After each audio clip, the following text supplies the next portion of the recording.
Clara never imagined that a single moment from her past could shake the very foundation of her life. But what would you do if the person who once meant everything to you suddenly reappeared?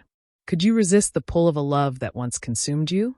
For Clara, love had become something steady, something safe, but also something quiet, almost distant. Over time, the passion that once burned between her and Jacob had faded. It hadn't disappeared completely, but it had changed, shifting into something predictable. Their love had become a routine, wrapped in stability and responsibility. Their days blurred into one another, taking care of their children, working, tending to the house. Even their nights had lost their intimacy. Where once their bedroom had been a haven for whispered secrets and stolen touches, it had now become just a place to sleep, filled with exhaustion and silence. Clara couldn't say exactly when the shift had begun, only that it had happened so gradually, like a shadow stretching further with each passing day. She missed how Jacob used to look at her, with hunger, with fascination. Now he came home from work, ate in silence, and fell asleep in front of the TV. And she was different too, less a woman, more a mother, a wife, a caretaker. They both felt the change, but neither dared to say the words out loud, afraid that admitting it might break them completely. Then, on an otherwise ordinary day, she found it, a letter. An invitation to a school reunion in her hometown. It had been years since she'd thought about those days, those people, that version of herself. But as she held the invitation in her hands, something stirred within her, an ache for the girl she used to be. Carefree, full of dreams, untouched by the weight of responsibility. She wondered about her old classmates, where life had taken them. But more than anything, she wondered what it would be like to look at herself through their eyes. That night at dinner, she turned to Jacob with quiet hope.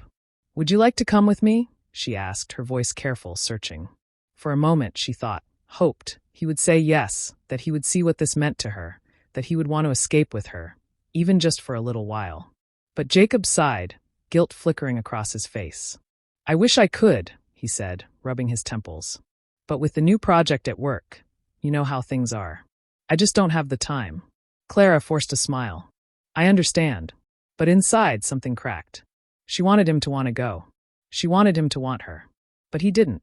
The day of the reunion arrived, and Clara kissed her children goodbye, waved to her husband, and set off.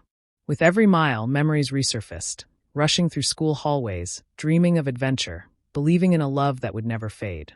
But that was a lifetime ago. The reunion was held in a warm, intimate bar. Soft jazz played in the background, mingling with laughter, the clinking of glasses, the hum of old friends reconnecting. Clara let herself sink into nostalgia, forgetting, if only for a moment, the life she had left behind for this brief escape. And then he walked in. The moment she saw Luke, her breath caught. He was almost exactly as she remembered him. The same confident posture, the same warmth in his gaze. Time had sharpened his features, added touches of silver to his hair, but it was him. The boy she had once loved, the boy she had once dreamed of forever with. Their eyes met, and Luke's face broke into a slow smile. Before she could say a word, he pulled her into an embrace, the scent of him so familiar it sent a shiver down her spine. They began to talk, at first hesitantly, cautiously.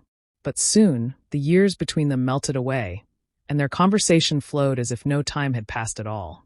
He told her about his life. He was a writer now, recently divorced, living just a few hours away. She laughed in a way she hadn't in years, remembering their youthful dreams, their foolish adventures, the way they had once believed nothing could keep them apart. And then he looked at her, something unreadable in his expression. "Do you want to get out of here?" His voice was quieter now, careful. Clara froze. She knew what he was asking. She knew where this would lead. But something inside her refused to say no. Her life was good. She loved Jacob. She loved her children.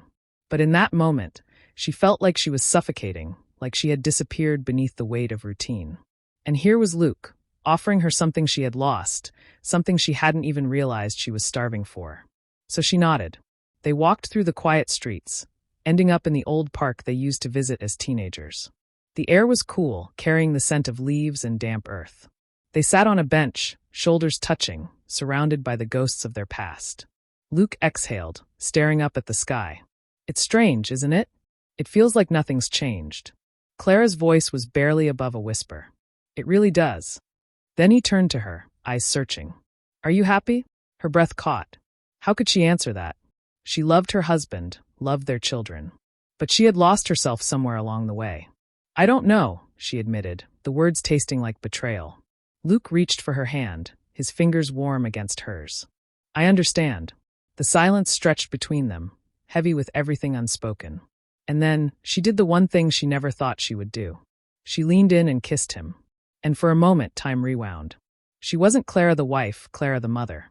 She was just Clara, the girl who once loved recklessly, who once believed in passion that never faded. The night led them to Luke's hotel room, and what happened between them was more than just a reckless decision. It was a reawakening, a desperate grasp at something she thought she had lost forever. But morning came too soon, and with it, the weight of reality. Clara sat up, heart pounding as she looked at Luke sleeping beside her. A sickening wave of guilt crashed over her. What had she done? She had crossed a line that could never be undone. Dressing hurriedly, she slipped out into the hallway, each step echoing in her ears. What had she been thinking? What had she risked? For what? A fleeting moment? An illusion of the past? The drive home was unbearable. As she pulled into the driveway, she saw them, Jacob and the children playing in the yard, their laughter filling the air. It was a scene that should have filled her with warmth, but instead it shattered her. She had almost lost this. In the days that followed, Clara did everything she could to repair what she had almost broken. She became more present, more affectionate. She reached for Jacob the way she used to. And slowly he responded. The warmth returned. The laughter returned. But the shadow of guilt never fully left. Luke called. He texted. But she ignored him. Because in the end, she made her choice. She chose her family. And yet, that night would forever be etched into her soul. A reminder of how fragile love could be. A reminder not to take it for granted.